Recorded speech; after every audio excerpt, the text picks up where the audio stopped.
이 시간 오늘 우리에게 주신 하나님의 말씀을 함께 읽고 나누겠습니다. 오늘 우리가 함께 나눌 말씀은 시편 57편의 말씀입니다. 그 중에서 7절부터 11절까지만 먼저 같이 읽도록 하겠습니다. 7절부터 함께 읽습니다. 하나님이여 내 마음이 확정되었고 내 마음이 확정되었사오니 내가 노래하고 내가 찬송하리이다.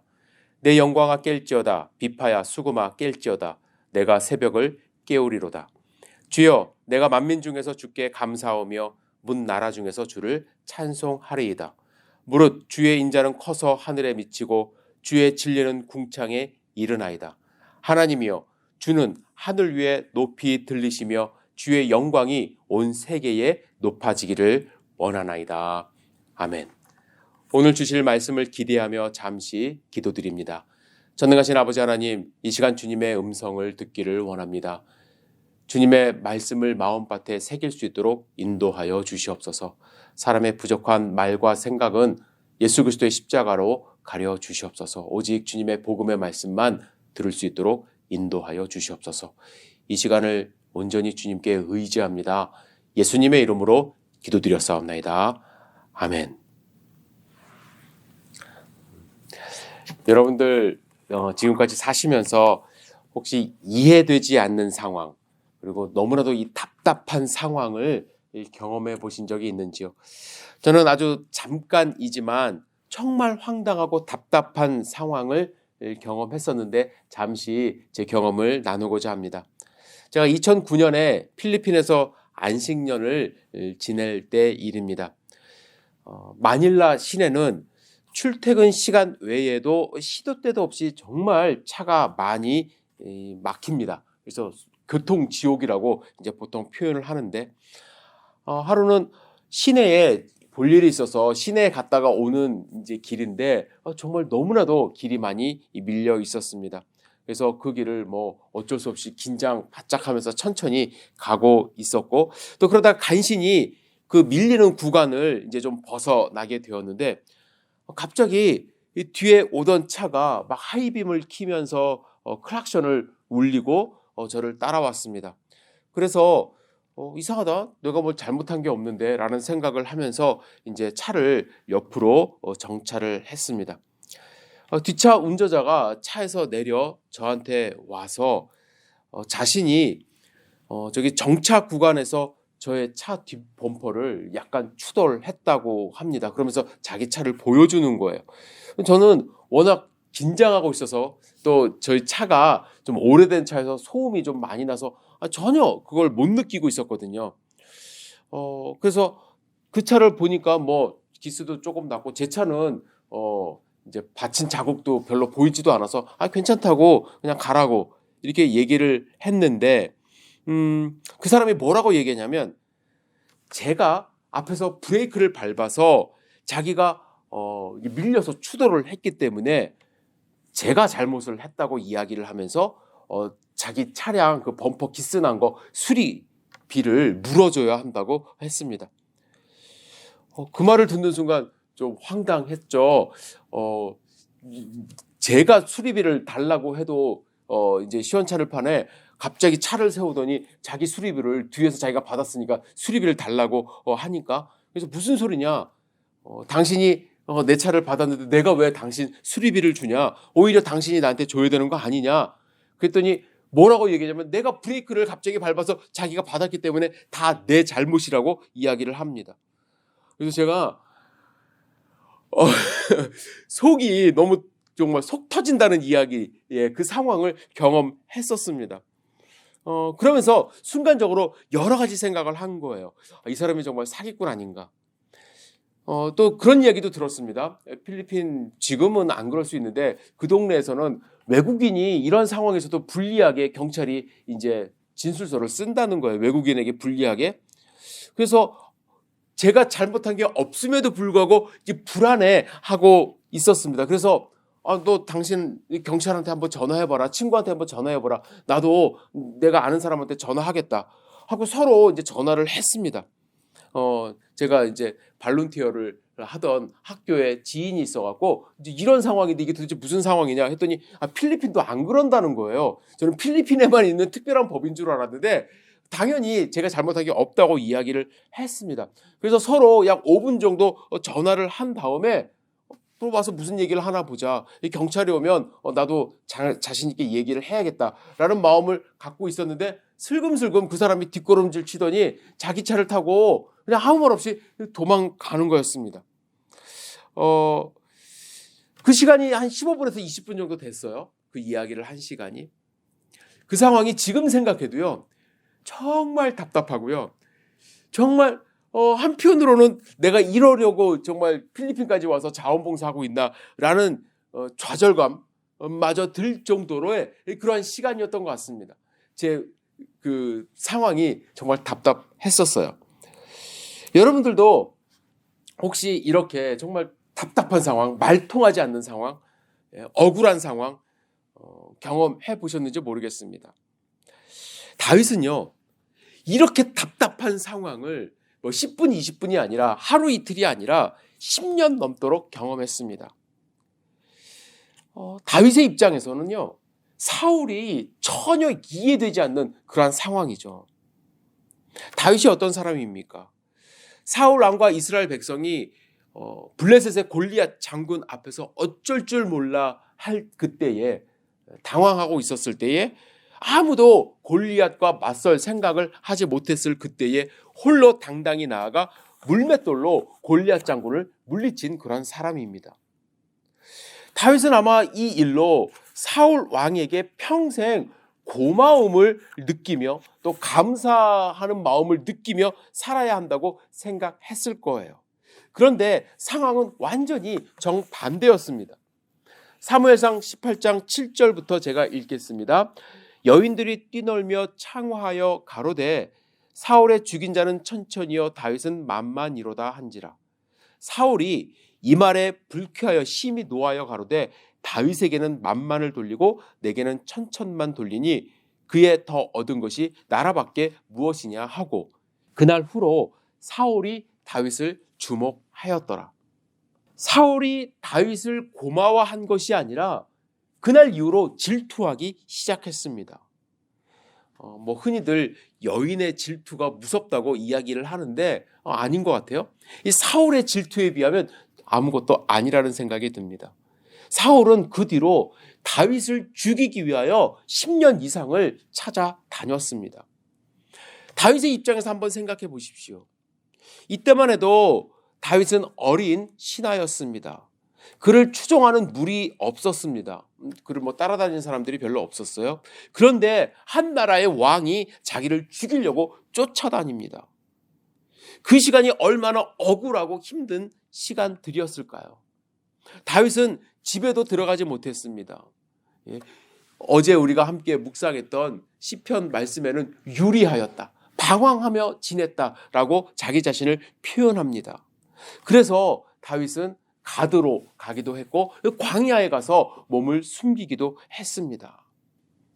다윗은 혼자 광야에 살다가 가족들도 지인들도 사울의 위협을 받으며 하나둘씩 광야로 몰려들게 되었고 그래서 그들과 함께 광야에서 공동체 생활을 하기 시작하죠. 그래서 결국에는 400명이 되고 후에는 600명까지 그 인원이 불어나게 되죠. 이때 사울이 3,000명의 군사를 이끌고 광야로 들어와 다윗을 찾아다녔습니다. 다윗은 그 소식을 듣고 함께 있던 400명과 함께 굴 속에서 숨어 있었던 거예요. 그런데 마침 다윗이 숨어 있던 그 굴에 사울왕 혼자 들어왔습니다. 혼자 들어와 용변을 보는 거예요. 굴 속에 숨어 있던 다윗과 그 부하들은 절호의 찬스를 얻은 거예요. 사무엘상 24장의 말씀에 보시면 2절에 사울이 온 이스라엘에서 택한 사람 3,000명을 거느리고 다윗과 그의 사람들을 찾으러 들염소 바위로 갈새 길가 양의 우리에 이른즉 굴이 있는지라. 사울이 뒤를 보러 들어가니라. 다윗과 그의 사람들이 그 굴 깊은 곳에 있더니, 굴 깊은 곳에 400명이 다윗과 함께 있었고 사울왕 혼자 뒷일을 보러, 용변을 보러 들어온 거예요. 사울왕은 완전히 무방비 상태에 있었던 것이죠. 여러분 같으면 어떻게 했습니까? 자기를 죽이러 온 사람이 혼자 용변을 보려 굴 속에 들어왔고 400명이 자기와 함께 있습니다. 만약에 지금 당장 사울을 죽이면 다윗은 이 지긋지긋한 도망자의 삶에서 벗어날 수도 있었습니다. 그런데 다윗은 사울을 죽이지 않아요. 사울의 옷자락만 살짝 빼고 그대로 사울을 살려줍니다. 왜냐하면 다윗은 하나님이 기름 부으신 사람을 자기 손으로 죽일 수가 없었기 때문이었습니다. 여러분 같으면 어떤 행동을 했겠습니까? 다시 한번 생각해 보세요. 자기를 죽이고자 3,000명을 이끌고 온 사람입니다. 내 입장에서는 잘못한 일이 없어요. 그죠? 사무엘상 24장 11절에 다윗은 굴에서 나와 사울에게서 멀리서 이야기를 합니다. 내 아버지여 보소서, 내 손에 있는 왕의 옷자락을 보소서. 내가 왕을 죽이지 아니하고 겉옷 자락만 베었은즉 내 손에 악이나 죄가가 없는 줄 오늘 아실지니이다. 왕은 내 생명을 찾아 해하려 하시나 나는 왕에게 범죄한 일이 없나이다. 다윗은 왕에게 범죄한 일이 없었어요. 저 같았으면 기회는 찬스다라고 생각하면서 사울왕을 최소한 결박이라도 했을 것입니다. 너무도 억울해서 사울왕과 단판 승부를 지었을 거예요. 그런데 다윗은 사울왕의 옷 자락을 살짝 베었고 그 벤 것도 5절에 보면 마음에 찔렸다고 말씀합니다. 여러분, 다윗의 이러한 행동 좀 답답하지 않습니까? 그런데 다윗의 삶을 전체적으로 묵상해 보면 다윗의 이러한 행동이 결국 다윗을 지켰어요. 그리고 다윗의 그 리더십을 더 견고하게 만들었다고 저는 생각을 합니다. 만일 다윗이 굴 속에서 사울왕을 해치거나 죽였다고 한다면 그것은 자신이 400명 앞에서 400명의 부하 앞에서 하나님의 기름 부음 받은 자를 죽여도 된다고 스스로 말하는 것입니다. 다윗은 하나님의 기름 부음 받은 자예요. 만일 다윗의 부하들이 다윗이 마음에 들지 않으면 다윗에게 칼을 들어도 된다고 스스로 그것을 말하는 결과를 갖고 오는 것입니다. 다윗이 가진 그 절호의 찬스에서도 다윗은 하나님의 기름 부음 받은 자를 해치지 않는다는 하나님에 대한 믿음을 보였기 때문에 다윗의 부하들은요 끝까지 다윗에게 충성합니다. 저는 다윗이 훌륭한 장군을 부하를 많이 보유하고 나라가 부강할 수 있게 되었던 초석이 바로 오늘 본문의 배경에서 만들어졌다고 생각합니다. 그러면 저는 여러분과 함께 다윗이 이러한 행동을 할 수 있었던 원인은 무엇인가? 저는 오늘 시편에서 그 원인을 발견할 수 있다고 생각을 하는데 오늘 본문 말씀은 다윗이 사울을 피하여 굴에 있을 때라고 이렇게 제목이 되어 있습니다. 다윗은 사울을 피해 굴 속에 있을 때에 오늘 말씀의 시로 하나님 앞에 기도했던 것입니다. 그가 이런 기도를 했기 때문에 다윗은 사울을 죽이는 잘못을 저지르지 않고 온전히 하나님을 의지하는 삶을 살 수 있었다고 저는 확신합니다. 그러면 오늘 본문 가운데 그가 했던 것은 무엇인지 살펴보기를 원하는데 첫 번째, 다윗은 하나님의 은혜를 간구했습니다. 다윗은 이렇게 글을 시작하죠. 하나님이여 내게 은혜를 베푸소서, 내게 은혜를 베푸소서. 두 번이나 연거푸 은혜를 베풀어 달라고 간구하며 오늘 찬송을 시작합니다. 본문에서 사용된 은혜라는 단어는요, 불쌍한 사람들에게 공짜로 베풀어주는 도움이라고 할 수가 있습니다. 욥이 고난을 당했을 때 같은 단어로 친구들한테 이렇게 말합니다. 나의 친구야, 너희는 나를 불쌍히 여기라, 나를 불쌍히 여기라. 하나님의 손이 나를 치셨구나. 자기를 불쌍히 여겨달라는 단어가 이 단어예요. 하나님 앞에 나를 불쌍히 여겨주십시오, 나를 좀 도와주십시오 하면서 이 찬송을 시작하는 것입니다. 은혜를 갚을 그런 능력이 없는 사람들이 간절한 마음으로 정말 하나님 앞에 바라며 기도하는 것이 바로 이 은혜를 구하는 내용이죠. 갚을 것이 있는 사람이 바라면 그것은 돈 주고 사는 행위입니다. 힘 있는 사람은 스스로 자기의 일을 처리할 수 있습니다. 그러나 은혜라는 것은 아무것도 할 수 없다는 그러한 자복한 마음으로, 자백하는 마음으로, 간절한 마음으로 바라는 것이 바로 이 은혜를 구하는 것이죠. 신약을 보면 앞을 보지 못하는 바디메오가 예수님이 지나간다는 소리를 들으며 소리를 지릅니다. 다윗의 자손 예수여, 나를 어떻게 해달라고요? 불쌍히 여기소서. 주변에 많은 사람들이 꾸짖어 잠잠하라 합니다. 그러나 더욱 크게 소리질러 이르되 다윗의 자손이여, 나를 불쌍히 여기소서.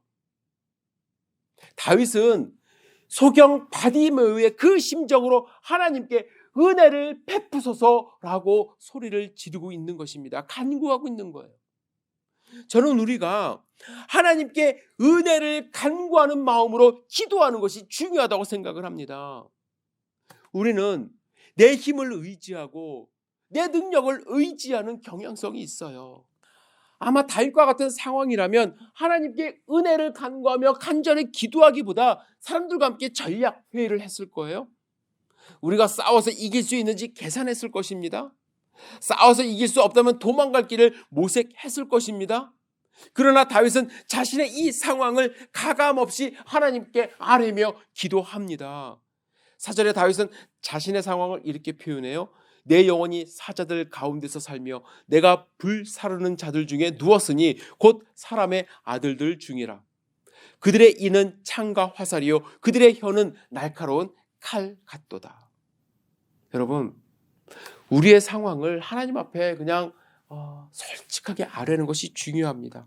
굳이 좋게 보이려고 내 상황 괜찮습니다, 자만하게 하나님 앞에 나아갈 필요가 없습니다. 우리는 하나님의 은혜를 구하며 하루하루 살아야 합니다. 나아가 다윗은 두 번째로 하나님이 어떤 분인지 자신의 경험을 하나님 앞에서 고백합니다. 2절에 읽겠습니다. 2절입니다. 내가 지존하신 하나님께 부르짖으며 곧 나를 위하여 모든 것을 이루시는 하나님께로다. 다윗은요, 지금까지 살면서 하나님이 모든 것을 이루어 주시는 분임을 경험하며 살았던 거예요. 모든 것을 이루었다는 것은 끝까지 완벽하게 끝낸 하나님이라는 것을 고백하는 것입니다. 다윗은 그동안 살면서 하나님이 완벽하게 끝내지 못한 것을 보지 못했다는 것입니다. 골리앗과 싸울 때 이러한 고백을 하면서 나아갔죠. 사무엘상 17장 36절 주의 종이 사자와 곰도 쳤은즉 살아계시는 하나님의 군대를 모욕한 이 할례받지 않은 블레셋 사람이 이리이까 그가 그 짐승의 하나와 같이 되리이다. 또 다윗이 이르되 여호와께서 나를 사자의 발톱과 곰의 발톱에서 건져내셨은즉 나를 이 블레셋 사람의 손에서도 건져내시리라. 다윗이 무엇을 경험했나요? 사자의 발톱과 곰의 발톱에서 건져내신 하나님을 직접 경험한 사람입니다. 지금까지 한 번도 자신의 기도를 실망시키지 않으신 하나님을 경험했던 것입니다. 여러분은 모든 것을 이루시는 하나님을 경험하고 계십니까? 하나님은 지금도 우리를 위하여 일하고 계시는데 우리는 너무 참을성이 없을 때가 많아요. 다윗은 수년 동안 쫓겨다니면서 한 번도 하나님을 원망하지 않았어요. 왜냐하면 이 모든 순간이 헛된 시간이 아니라 하나님이 함께하지 않는 시간이 아니라 하나님이 역사를 만들어 가시는 시간임을 그는 알았기 때문이죠. 여러분, 혹시 김춘근 장로님이라고 들어보셨는지요? 1967년 경희대 영문과를 졸업하시고 200불과 또 성경책만 가지고 사모님과 같이 유학을 오셨습니다. 끝없는 노력과 기도로 정치학 박사가 되셨어요. 그래서 알래스카 주립대 교수 그리고 페파다인 대학의 교수로 37년간 이제 교직하신 분입니다. 그런데 미국에서 박사학위를 받고 대학의 교수가 되어서 꿈을 이루던 중에 37세의 간경화로 시한부 인생 선고를 받았습니다. 이때 장로님은 눈물과 기도로 자신의 노트에 52페이지 가량의 글을 씁니다. 자신의 죄를 다 적은 거예요. 생각나는 죄를 다 적었어요. 그래서 회개하며 하나님께 기도했을 때 하나님이 고쳐주시는 은혜를 경험했습니다. 하지만 65세 때 2004년도 척수암 선고를 또 받습니다. 척수 속에 17cm 정도의 큰 종양이 있었다고 합니다. 이 항암 치료의 부작용으로 잠을 잘 수조차 없었다고 합니다. 그럴 때마다 성경을 읽으며 장로님은 기도했어요. 너희는 마음에 근심하지 말라. 하나님을 믿으니 또 나를 믿으라. 그 말씀을 마음 가운데 품고 하나님께 자신의 삶 전체를 던지기로 이제 마음을 정했습니다. 하나님, 전적으로 하나님께 제 자신을 던집니다. 제가 무엇을 할 수 있겠습니까? 나는 하찮은 암도 어떻게 할 수 없는 존재입니다. 하나님이 책임져 주십시오. 그러한 각오로 하나님 앞에 매일 기도를 하셨습니다. 그래서 모든 치료가 끝난 그해 12월 MRI와 CT를 찍고 피 검사를 했는데 정말 또 기적이 일어났습니다. 종양이 다 사라진 거예요. 완전히 다 나았습니다. 하나님을 신뢰하며 기도했을 때, 전적으로 맡겼을 때 하나님이 이루셨어요. 암도 깨끗하게 낫게 하셨다고 간증하십니다. 장로님은 죽을 병으로 2번이나 사경을 헤매면서 하나님께서 왜 나를 이토록 극한 고통으로 몰아가시는가, 그 이유를 묵상했습니다. 그래서 장로님이 쓰신 Winter and Me라는 책에서 환난과 고통의 계절, 즉 윈터, 이 겨울이야말로 예수 그리스도의 인격과 성품을 닮아가는 위대한 대학원이라는 그러한 글을 남깁니다.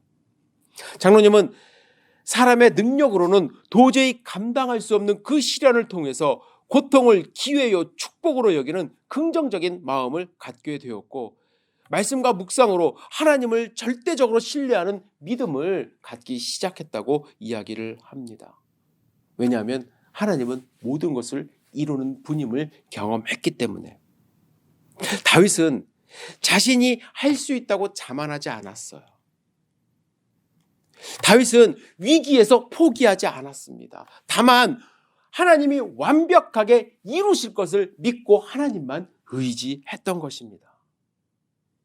세 번째로, 다윗은 마음이 확정되었다고 고백합니다. 7절에 보면 다윗은 2번 반복해서 이렇게 고백하죠. 하나님이여, 내 마음이 확정되었고 내 마음이 확정되었사오니. 마음이 확정되었다는 단어는 수동태로 쓰였습니다. 자기 스스로 확정한 것이 아니라 하나님이 내 마음을 확정케 해주셨다는 거예요. 확정했다는 단어는 쿤이라는 히브리어로 사용이 되었는데 마음을 굳게 세웠다라는 뜻입니다. 다윗이 마음을 굳게 세울 수 있었던 것은 자기의 능력이 아니라 하나님이 그렇게 해주셨기 때문에 가능했다라고 이야기를 하는 거예요. 여러분, 우리가 하나님을 구원자로 고백을 하고 하나님이 모든 것을 이루어 주실 것을 고백할 때 하나님이 우리의 마음을 세워주세요. 여러분, 우리가 하나님을 믿지 않는 분들을 위해서 기도하실 때 이 사실을 알고 기도해야 돼요. 하나님이 그들의 마음을 열어주시고 하나님이 그들의 마음을 세워주셔야만 합니다. 내가 세우는 것이 아니에요. 하나님께 나의 모든 것을 맡길 때 하나님이 나를 세워주십니다. 여러분, 내 능력으로 하는 것이 아니에요. 성령 하나님이 우리의 마음을 열어주셔야 되고 하나님을 믿을 수 있게 하셨기 때문에 우리가 구원을 받는 거 아닙니까? 우리의 구원은 철저하게 타력 구원이에요. 하나님이 하신 일입니다. 내 능력으로는 할 수 있는 게 하나도 없습니다. 다윗은 그것을 알았어요. 그래서 하나님이 자기의 마음을 확정케 하셨다라고 수동태 사용을 하면서 고백을 하는 것이죠. 마지막으로 다윗은요, 찬송할 것을 다짐하고 있습니다. 7절 하반부에 보시면 내가 노래하고 내가 찬송하리이다. 9절에서도요, 찬송하겠다고 거듭 다짐합니다. 다윗은 사울이 자기를 죽이려 왔음에도 불구하고 찬송하겠대요. 그가 찬송하는 내용은 10절에서 11절입니다. 무릇 주의 인자는 커서 하늘에 미치고 주의 진리는 궁창에 이르나이다. 하나님이여, 주는 하늘 위에 높이 들리시며 주의 영광이 온 세계 위에 높아지기를 원하나이다. 힘들고 어렵고 정말 두려운 이 상황이지만 구원하실 하나님, 완전히 이루실 하나님, 나의 마음을 확정시켜 주신 하나님을 믿기 때문에 그는 결론적으로 하나님을 찬송하겠다고 다짐합니다. 다윗은요, 대충 찬송하겠다고 하지 않았어요?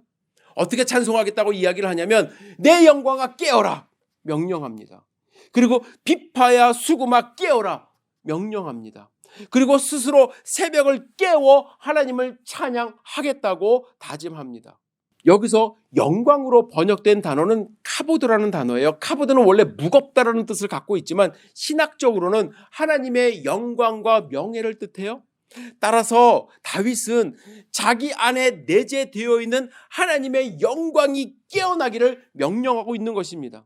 다윗은 자신이 구원의 영광으로 가득 채워지고 그 영광을 드러내는 도구가 되기를 간절히 원하며 내 영광아 깨어라 명령하고 있는 것이죠. 여러분, 우리는 하나님의 형상으로 지음받은 존재라는 것을 아시지 않습니까? 그런데 많은 사람들이 하나님의 영광이 우리의 삶을 통해서 드러낼 수 있음에도 불구하고 그 영광을 깨우지 않습니다. 하나님이 주신 영광 우리 가운데 있음에도 불구하고 그 영광스러운 모습으로 살아가질 않아요. 뿐만 아니라 다윗은 자신의 영광만 깨우는 것이 아니라 비파와 수금을 향해서도 깰지어다 명령합니다. 비파와 수금은 하나님을 찬양하는 도구예요.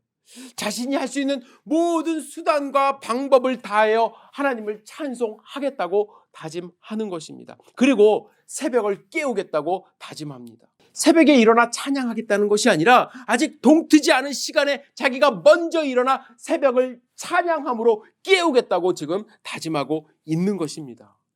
여러분, 다윗이 성공할 수밖에 없는 그 이유를 오늘 혹시 찾으셨나요? 다윗은요, 자신이 할 수 있는 것에 최선을 다했습니다. 그가 할 수 있는 것이 무엇입니까? 하나님 말씀에 순종하는 것입니다. 그래서 사울을 죽이지 않았어요.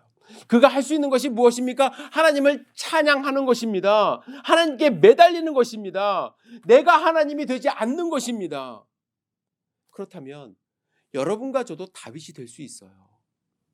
지금 힘들고 어려울지라도 굴 속에 갇혀있는 것처럼 느껴지는 이 시간일지라도 내 자신을 바라보며 비판하거나 혹은 자만하는 것이 아니라 하나님만 바라보며 하나님이 완벽하게 이루실 일들을 기대하며 하나님을 찬양하는 삶을 산다면 하나님이 여러분과 저를 귀하게 사용하여 하나님 마음에 합한 다윗처럼 살아갈 수 있게 우리를 인도하신다고 저는 확신합니다.